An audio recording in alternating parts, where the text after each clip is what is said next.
Hello everyone, আজ আমি বানাতে চলেছি কালো বোরা চালের পিঠে। এটা কিন্তু আমার নিজের রেসিপি। তো 250 গ্রাম বোরা চালকে প্রথমে আমি 4 ঘন্টার জন্য ভিজিয়ে রাখলাম। এবার এই বোরা চালের জলটাকে সরিয়ে দিয়ে এবার এটাকে আমি মিক্সার গ্রাইন্ডারের জারে দিলাম। আর খুব স্মুথ একটা পাউডার বানাতে হবে, কেমন? আর এই স্মুথ পাউডারটা বানানোর পর এটা একটা বোলে আমি রাখলাম।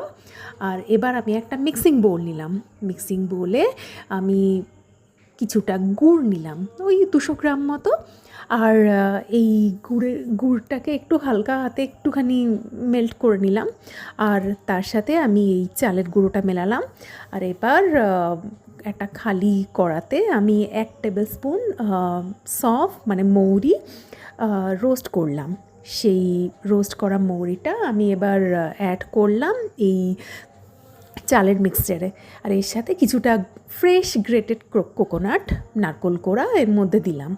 আর এবার এটাকে মিক্স করলাম। মিক্স করে এইবার একটা গরম তাওয়া নিলাম, তাতে দোসার মতো কিছুটা মিক্সচার আমি একটা টেবিল স্পুনের সাহায্যে আমি স্প্রেড করে দিলাম।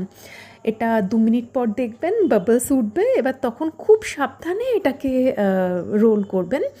আর রোল করে এবার এটাকে একটা ট্রান্সফার করুন একটা প্লেটে। রেডি।